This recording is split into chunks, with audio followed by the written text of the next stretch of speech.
How are you doing? Oh, well, I'm doing better now that I see you. I'm sorry, I'm on my phone. Uh, I don't know, it wouldn't let me enter my name and email and get by. I tried all combinations, so plan B. So sorry, Dominique. Well, we're glad you're here now. And seeing as we're now at 12:13, I want to begin by thanking everyone for being in attendance today. The purpose of this reverse town hall is for the administration to connect with students on ways the college can continue to accommodate the learning needs of our various student demographics. We want to hear your questions, concerns, and overall feedback regarding your academic endeavors at the Northwest College. In addition, we welcome participation from all students, staff, and faculty at Northwest.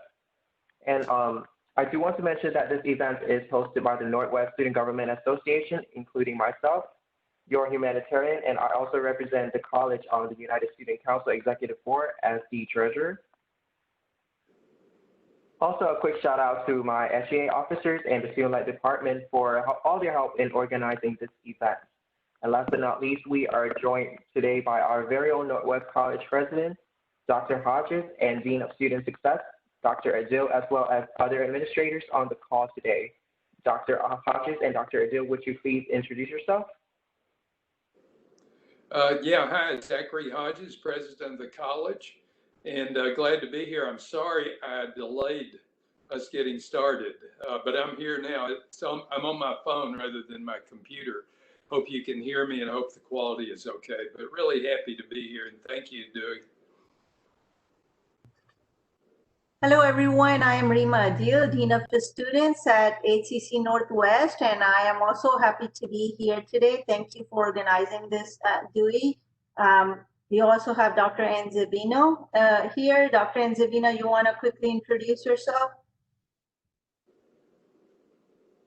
Sure, I'm Dr. Enzebino. I'm the College Operations Officer and have one of the lead roles in opening our campuses back up in a safe and comfortable way for all of our students, and former dean of students, so it's always fun to be hanging out with our students and learning from them.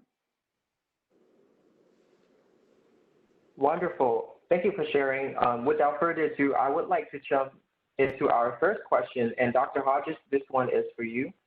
What is your vision for Northwest 5 years from now, and how can students help shape it? Wow, do you have an hour and a half? I think that higher education has a relevance issue in many ways. Some of our classes are great, and some of the classes you will take lend themselves to a classroom with an instructor in top and in front of the class and and test along the way. But I really see higher education moving towards more active learning and project-based learning. And let me tell you a story what I'm talking about. I'm a member of the Sony consortium and got to go to Tokyo to see Sony and listen to the very top speakers of, as far as prognosticators for higher education. And I listened to a PhD professor from Stanford, and he was a chemical engineer. He did his undergraduate at Stanford, and he did his master's and doctorate at MIT, and then he went back to Stanford to be the professor. He said he would not take any class at Stanford undergraduate that had a final exam because he said that doesn't mean anything. 75 or an 80 on a final exam, what does that show an employer or graduate school? It doesn't show anything. So he would only take classes that were project-based, where he could demonstrate what he learned, where he could show you. And then he had a learning portfolio from all of his classes to show what he had learned in those classes. I love that. I think all of our students, especially today's students, will respond to that much better. If you work in teams, if you have an individual project, if you make something, if you have some kind of active learning responsibility throughout the semester to apply your learning, I just think that's a better approach to relevancy for you as students, and then also, for the faculty as well. It's a different paradigm, but we're really moving in that direction. You really see it in engineering a lot, in the engineering classes. You see it certainly in the art classes, in our workforce classes. You see that approach to learning by doing. But I think you can do it in history. English is good about this. Your English, you're producing something in English. So I just think that whole approach is relevant. It also means that the campuses are going to have to change. Those of you that go to A-Leaf probably are familiar with the West Houston Institute and the makerspace over there, the help that all our librarians give you as far as you have questions that'll coach you on your projects, give you feedback. All of those kinds of things make a different kind of campus environment where learning occurs everywhere, all the time, whether it's at home, whether it's in the community, through service learning or through social entrepreneurship or whatever it is. I just think that's a more relevant learning framework for students today. See Dewey shaking his head, and I hope everybody else is too, and is following me as far as what I'm talking about. It really creates active learners rather than passive learners, and I think that'll appeal to students. Long-winded answer, sorry for that, but I feel strongly about that. So that's where we're going. The new Katy campus is going to reflect that approach to learning. The entire first floor will be an active learning space around creativity and innovation, digital proficiency, where you can get kind of the Apple Store framework where people walk around with, an iPad and assist you and coach you as far as your projects or where you're working in teams or whatever. So really excited about the new Katy campus, but then also implementing that at all of our campuses. Thank you so much for sharing. I am super excited to hear about, active learning. Even though I will be graduating this semester, I hope, one day I can come back and give back in some sort of way. And I know that's also a shared sentiment among our students as well. And moving on to our next question, how do you plan to ensure quality teaching across all disciplines offered at the Northwest College? And this question is also for you, Dr. Hodges, but Dr. Adil, please feel free to chime in if you want to. Well, I'll answer briefly since I've already talked a lot, and then let Dr. Adil talk about that. We evaluate all of our instructors. However, just looking on Rate My Professor, you can tell everybody doesn't get an A or an A plus.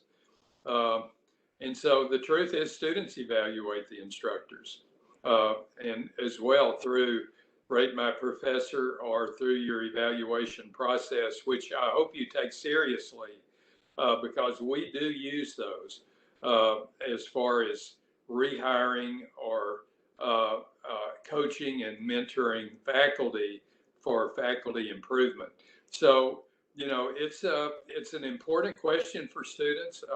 Please understand how important your feedback is in evaluating your instructor. I'll let Dr. Adil jump in and respond to that as well. Hi, Dewey. Yes, so the question, I know it's a question related to instructional, but we do participate in a lot of joint meetings that are with instructional administration and student services.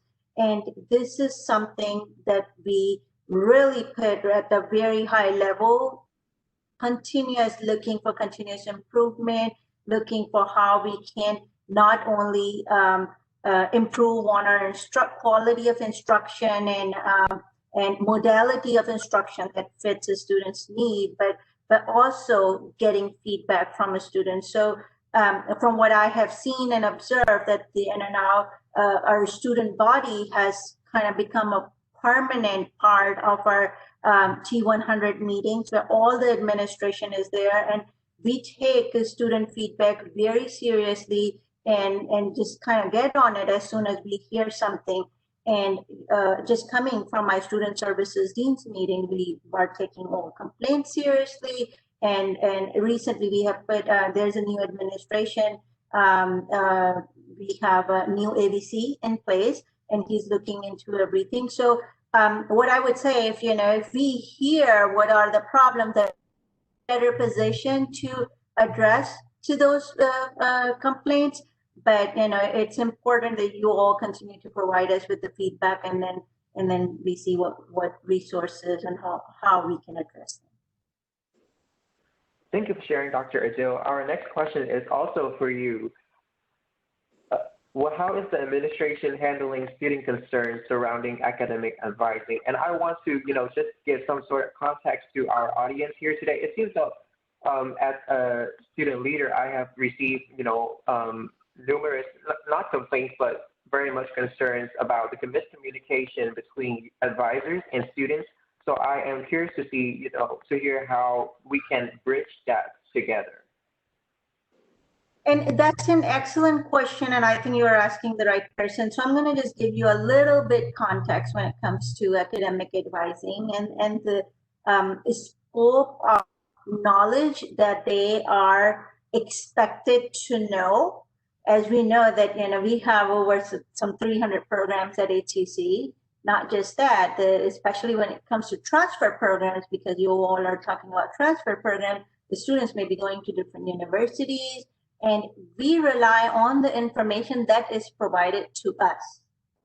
And a lot of the time, when we look at internally, even at Houston Community College, things may change, curriculum may change, classes, sequencing, things, it can change any time, but there's a good chance that that information never flow to all the front lines, or all the frontline advisors. Or maybe they have notified us, but it is not not effective in the system. So there are so many things, so many moving parts that go hand in hand, not just communication, but the system. So if the classes are not, I did see, I was reading through the comments, and these are a couple of things that keep coming up when we talk about academic advising or advisors.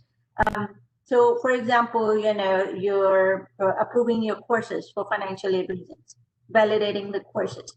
If the course is not on your degree plan, then they cannot validate, and it's not their fault. That's the directive that we are given. That is the compliance that we need to follow according to the state coordinating board.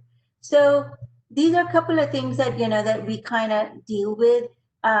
I saw one of the comment about the transfer advising that the student might not have felt fully supported or felt probably advised as far as the university course sequencing might be concerned.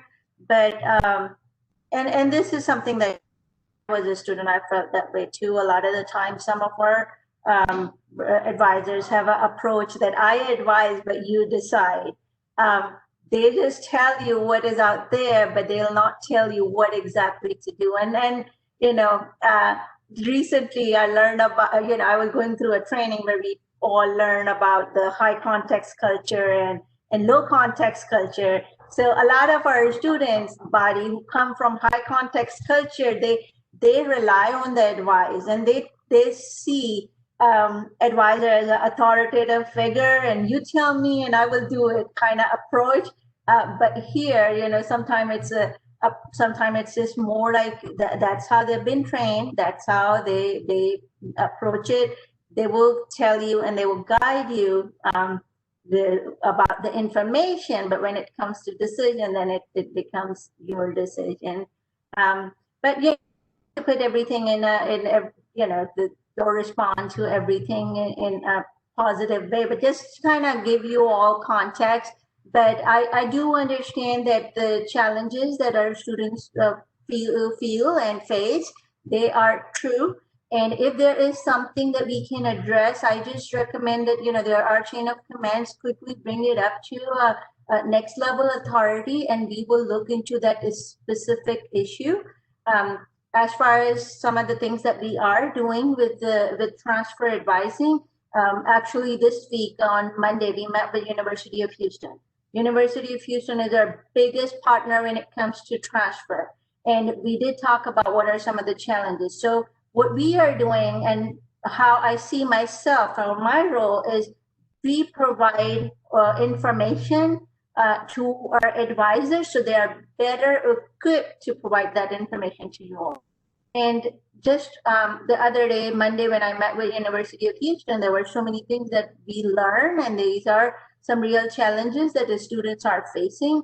So hopefully moving forward, we have decided to stay in close touch, learn each other deadlines, know what is going on and how we can better service the students. Then another university partner, I think yesterday we met all of our advisors. They met with University of Houston, Victoria.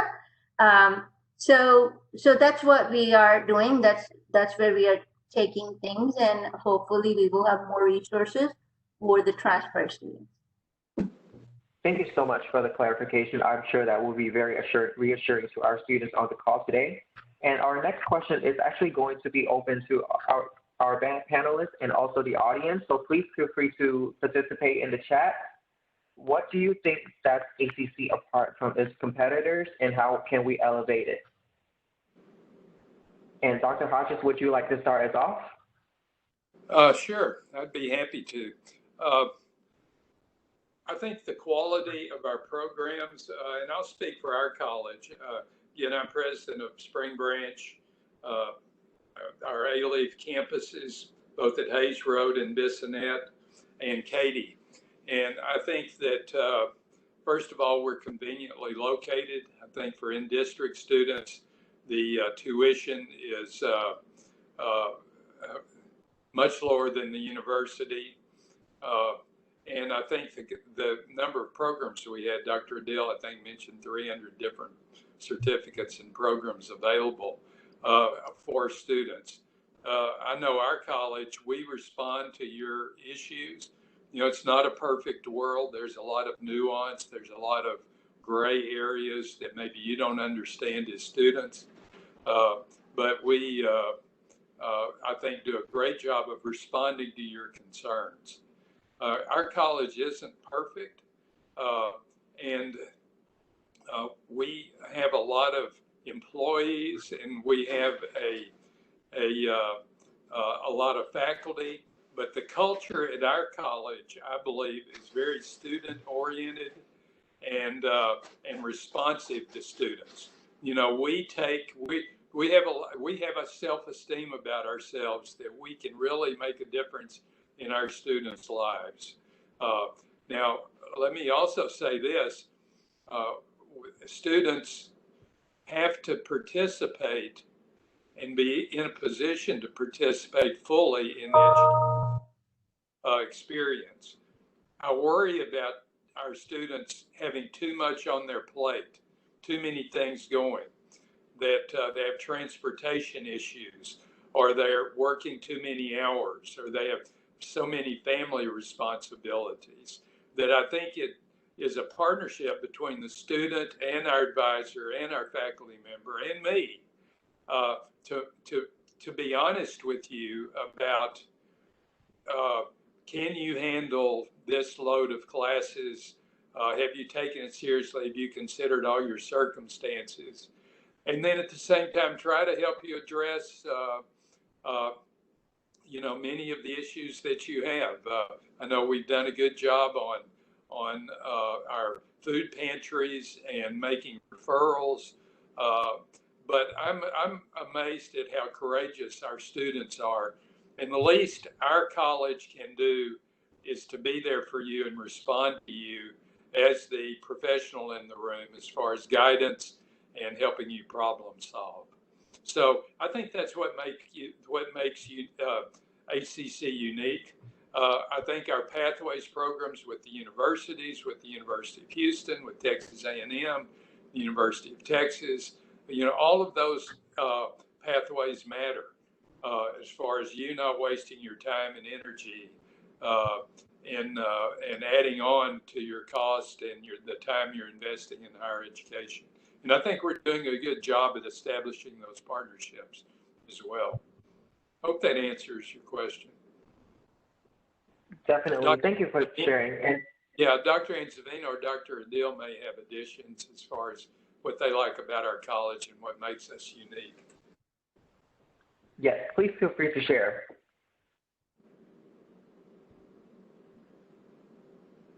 I was reading through chats on there, and you know, what makes us unique and special is that we've got Dr. Hodges as our president.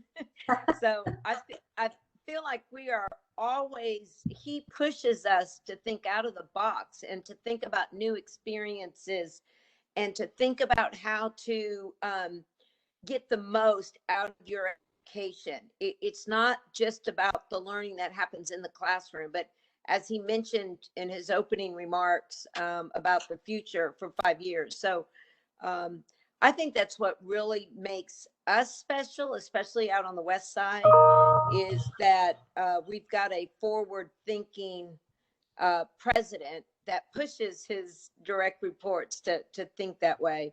And the students.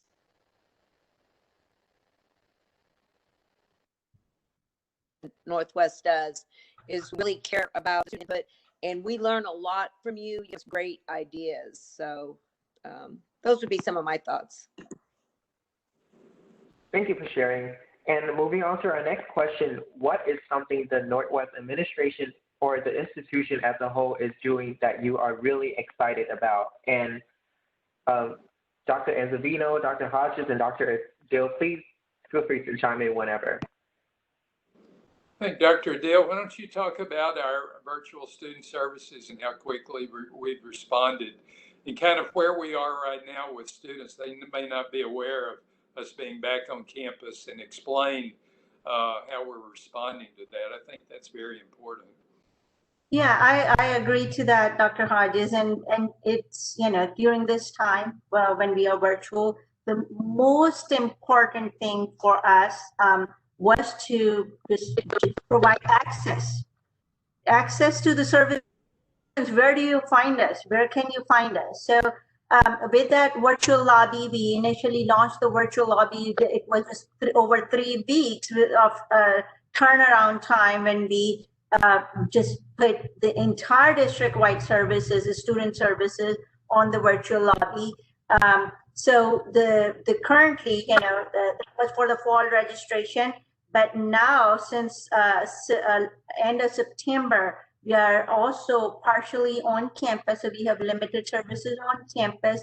All the services are provided or can be accessed through one link, which is hccs.edu/virtual lobby. You want to see us on campus, you make an appointment. And the only reason why we are doing it is so that we can maintain social distances, we can maintain control, we can maintain just you know, kind of track the students who to the buildings, and so we in case of emergency or anything goes wrong, then we can alert people.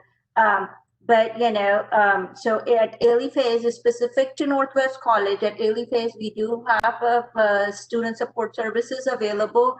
Virtual lobby is running, and currently we have 10 different lobbies, and just, you know, literally the entire services, not just the student services, but everything else, international services, veteran support services, and now with the adult basic education and ESL programs, everyone is going on that Zoom lobby.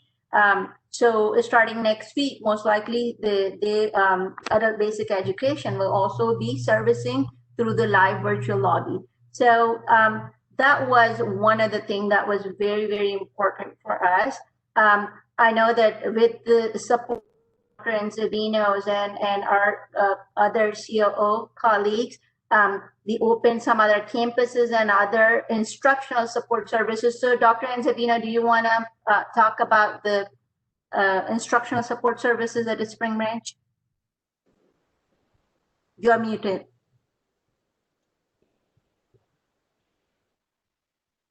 Let me see. Okay, can you hear me now? Can you hear me now? We can hear you. Okay, great. Yes, so we brought back the libraries primarily for quiet study spaces, and we brought back some tutoring, and those services are available at Spring Branch. As Dr. Adil alluded to, a lot of the students have gotten used to the online service, or they're not quite sure how to do the in-person service. So the interest has stayed relatively low, but we're monitoring that, and we are willing to open up as we see the demand is there. Again, our goal is to keep everybody safe and be efficient. We're doing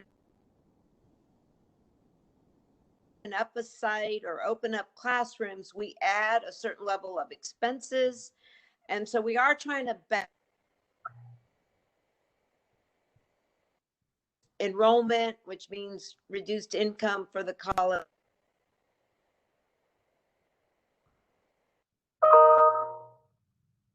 Welcome the input from students.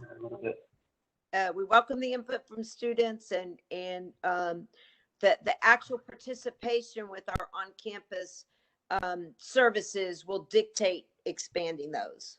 Did that?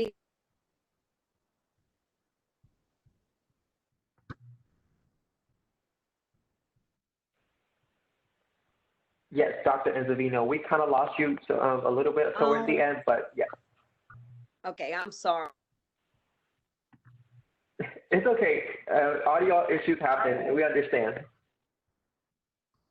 Yeah, Dewey, if it is okay, I do see some comments in the chat, and they are still related to advisor. So I just want to take a moment. There was a comment about STEM advisor and training advisors according to maybe area of study or programs. I do like to make a comment on that. We do have advisors that are assigned by area of study. And they are your assigned advisors. If you are having difficulty getting in touch with them, please let us know. We have been hosting some advising summits where we advisors in, we provide them information. So your assigned advisor should have the information, and if not, they are very well positioned to find out that information for you and provide you with that information.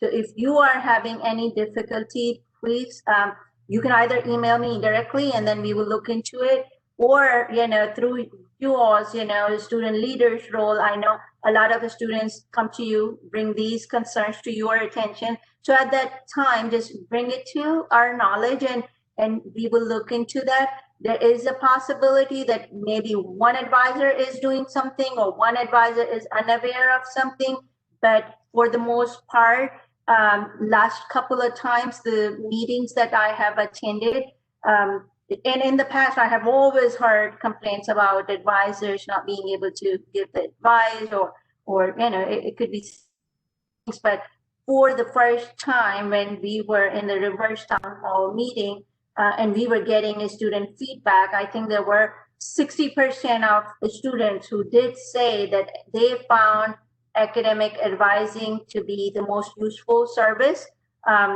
during this virtual time. So, it's very important for us to know what's going on so we can address to that specific issue.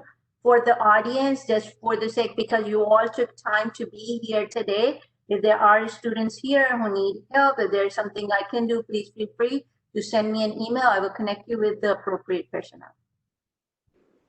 Thank you, Dr. Adil. And before we move on to our next panel questions, I do want to let the audience know that I will verbally present the questions to our panel. So please continue to drop your questions in the chat. And Dr. Adil, this question is actually for you again. Some students feel that transfer resources are not as prominent as work placement opportunities. How can the college achieve a balance between the two? Yes, so the workforce programs are primarily programs that we host and design and have control over. Those are more structured programs.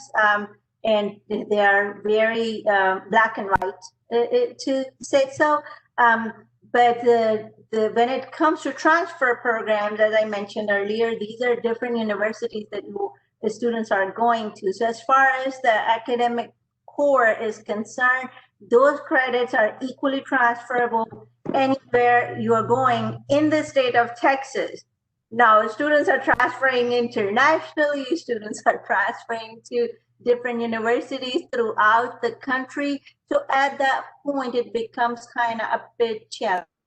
As I mentioned earlier, we are working with the partners. So this is something that was brought up previously too in our QEP, student focus group.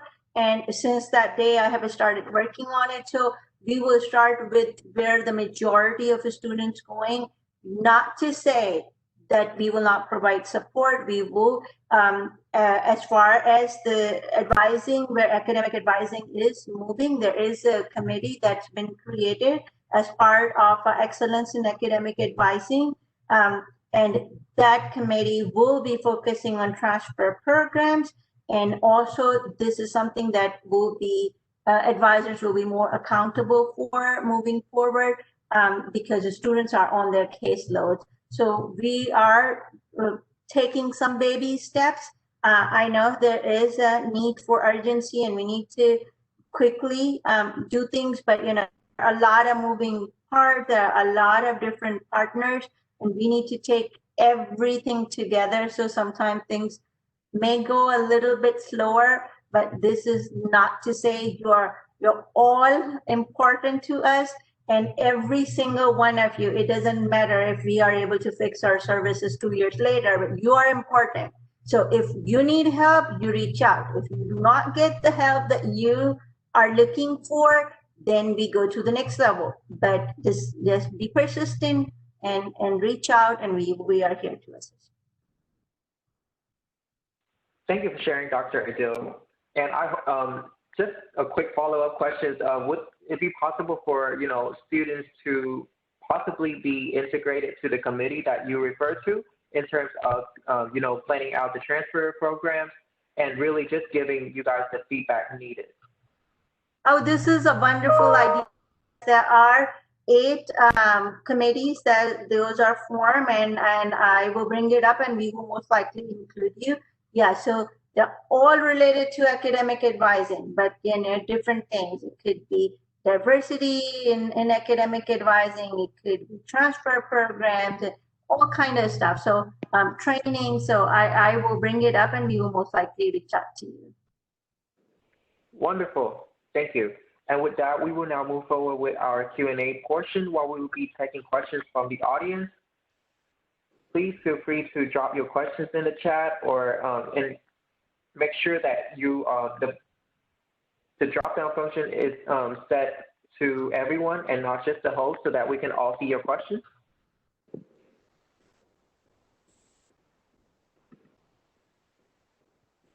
So our first question is, when will the new Katy campus be open? Spring of 22. So we'll have a groundbreaking this spring, and then so it's spring of 22 is when we're projecting it. I don't know that we'll meet the January deadline for spring semester, but maybe the second 8-week classes or late start. We'll just have to wait and see how the construction goes. But we're fast tracking that project at this point in time, and so we'll be in the current campus until that time. So the current campus is open, and then we'll make the move probably over the Christmas holidays to the new campus. So there will not be any interruption service in that. Excited about it. Thank you, Dr. Mata. And as a follow-up question, will this new campus be catered to, will it be classified as a center of excellence for engineering? Yeah, let me answer that. It'll be the University of Houston, Katy, will not be doing freshman and sophomore level courses. So we'll be doing their courses. So it's really a starting Katy, finishing Katy kind of program where you can get your entire 4-year degree there. So it'll be academic primarily. However, we'll offer a lot of digital information systems, advanced manufacturing, agriculture, and some other programs that will be more classroom based. But remember, we'll be moving 5,000 students over there to that campus. So it's not a startup campus. It'll be up and running fast, and in that time frame. So we expect a comprehensive schedule where students can get their degree as quickly as possible, day and evening, weekend classes, so forth. Wonderful. And our next question is, will we be able to go back on campus next semester? Dr. Anzavino, answer that? Yes. Yeah. So we are making plans. They're very similar to the plans we had for this fall, but we're unable to implement due to the status of the virus. So once again, as you guys are registering for your classes, you've got options for online anytime, online on a schedule. Those courses will stay online throughout the year, okay? Lab-based classes will come back to campus, and the plan is to have them come back starting in January, right at the beginning, okay? And then we're offering the flex campus classes again. So those flex camp classes are designed to pivot depending upon the status of the virus. So right now, the plans are that they would start on campus. The cap primarily is set at 18, with the idea that half the class could come one day and the other half could come the other day. But we will continue to monitor the virus. And if we can bring more students back for any given class, we'll do that. If for some reason the virus took a turn, then we're prepared to then put those classes back to online on a schedule. So it's important when you sign up for Flex, you're signing up for an on-campus class if the environment is such that we can bring them back safely. Okay, but you have to be prepared to do online on a schedule if the environment doesn't allow us to bring them back. Does that help? Yes, thank you for the clarification. And our next question is actually for Dr. Adil. I am planning on transferring next year, but my advisor is always busy. Is there someone else I can talk to about transferring my credit? Yes, just go to the Zoom lobby, virtual lobby. There are advisors that are there who can talk to you. In almost this time right now, it's a slow time. So your students are receiving help instantly as soon as they get there. But I do like to learn who is the advisor. So if you can send me an email, and I will share my email through the chat box. So I do like to hear who's the advisor who's so busy to give advice, so we can address to that. Right, and maybe Dr. Hodges, you can also address this next question. Do you and Dr. Adil foresee the possibility of, you guys foresee the virtual lobby continuing as we maneuver this environment, or will it be sort of like a permanent thing for our HCC campus? Well, I'll let Dr. Adil answer that, but I would expect it to continue. I think there's some real assets to the virtual advising lobby for students as far as from transportation. You know, it's kind of like what we've learned through our Microsoft Teams meetings online and so forth. It used to be that for a chancellor's meeting, I would have to drive downtown. I would have to go to the meeting from 9 to 12, and then I would leave. Then we'd eat lunch, and then I'd come back and almost waste a day for one meeting, 1 3-hour meeting. And so by using technology, it's efficient. You can accomplish most of what you want to. So I think keeping a virtual lobby and the virtual services as a part of our future is very important. That's my perception. So I'll let Dr. Adele answer that as well, what her thinking is. Yes, this was something that was brought up, and as far as the deans are concerned, district-wide, I think in the past, it's just, it's about resources. We sometimes didn't have the resources to staff each and every campus fully, and especially the bigger colleges who are multi-campus colleges. So I think this virtual service it's an asset. It brings a lot of value to students who are unable to drive and going all the way and driving to campus to receive the service. So that's that we have planned to continue and keep our virtual platform of service in some capacity. From what we learned from the district, as right now they were all operating under Northwest licensing. As of now, right now, HCC IT is working on one single sign-on, and they have purchased more licenses. So hopefully this will be something that will be launched district-wide, and I'm sure that we will continue to utilize it. Wonderful. So for our next question, the student in question is associated with the ADA, and the student is having issues with the Chromebook where she is not able to take her exams because the Chromebook does not work well with the lockdown browser. And so her physical therapy and rehab session is on Friday, which she initially planned on taking the exam on Saturday, but now that she found out the Spring Branch campus is not going to be open on Saturday, she is wondering if she can rent another laptop where she can have access to the webcam settings, really. Rima, my understanding is that the instructional services are supposed to adjust the lockdown browser requirement in situations like that. So is that your understanding? They should take that up to the department chair? That's what we have heard from Dr. Jerome yesterday in yesterday's meeting. That is not the institutional requirement. Some faculty is just they prefer to use it, but that is not an instructional requirement, and that has been communicated to all the instructional deans. So hopefully we can resolve this moving forward. If there is something urgent, please feel free to email me, and we will connect you with the resources and the right answers to move forward.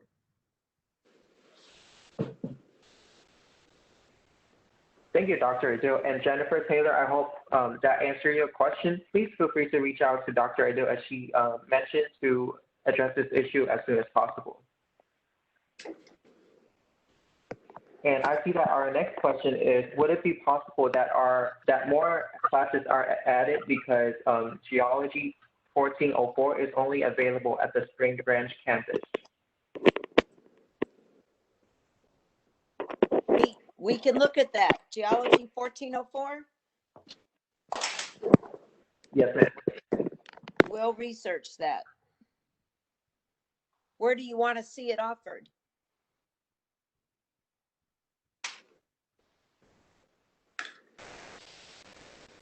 They say, Dewey? No, ma'am. But I hope that, well, they just said probably online.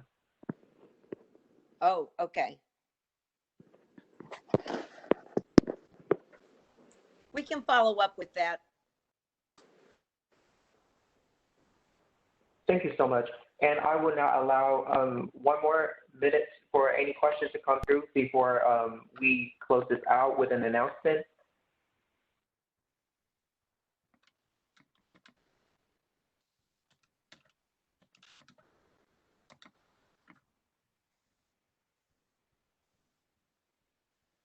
Okay.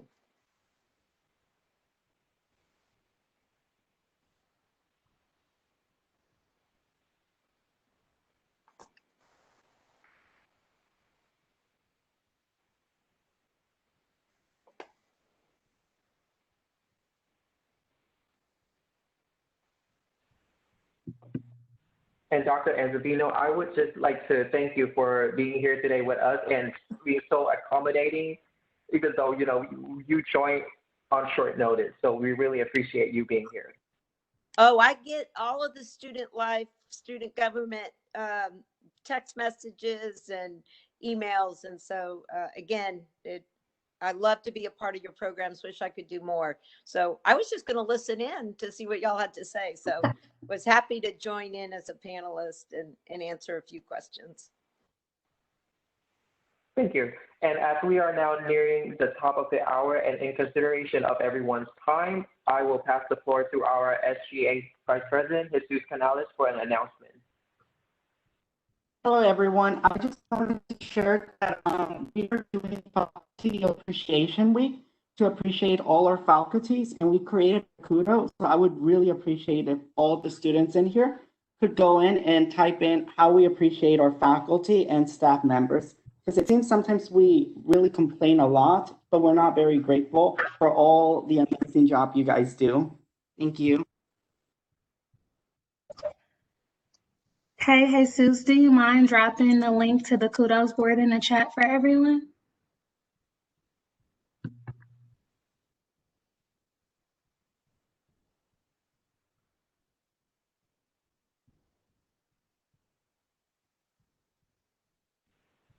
Just did, sorry, I was copying and pasting it.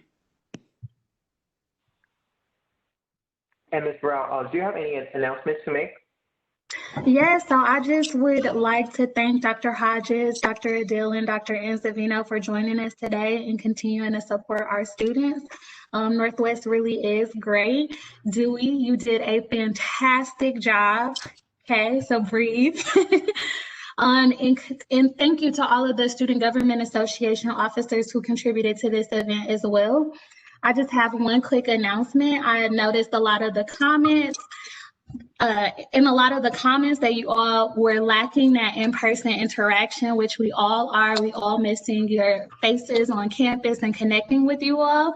We do have a great event that's coming up next week, Tuesday, at the Spring Branch campus that our administrators, Dr. Hodges, Dr. Anzavino, and Dr. Adil supported, which is a drive-in movie with safe CDC guidelines. We will have some portable restrooms. We will have an attendant there cleaning them out in between use. We also will have some great snack bags, pizza. So feel free to hop in your vehicles, bring your friends. Everybody has to remain in their vehicle unless they are using the restrooms, but it is November 17th. We'll be showing Jumanji. We can accommodate so many vehicles, so just make sure to register as soon as possible, and I am dropping that link in the chat for you all. Thank you, Dewey. Thank you, Ms. Brown. And on that note, I would like to close this out by extending my gratitude to everyone who came out to support us today. I hope you all found this event productive, and to Dr. Adil, Dr. Hodges, and Dr. Anzavino, we are super appreciative that you carve out a bit of your time in your extremely packed schedule to join us and connect with students today, and I hope we can all reconvene in the near future. Yeah, real quick, Dewey, among the audience, we have some of our administrators. I see Dr. Colleen Riley, she was present, so we appreciate you joining us, and we appreciate your support. I think Mr. McLaurin, Rodney McLaurin, he's our Associate Dean of Student Engagement. He was also here, and I'm not sure who else is here, but everyone who joined us today, we appreciate your support. We do see that you are here to listen to student concerns, so very appreciative of that. Thank you all once again, and I hope you all have a fantastic afternoon. I was going to say evening. Thank you. Bye-bye. Thank you. Take care, everyone.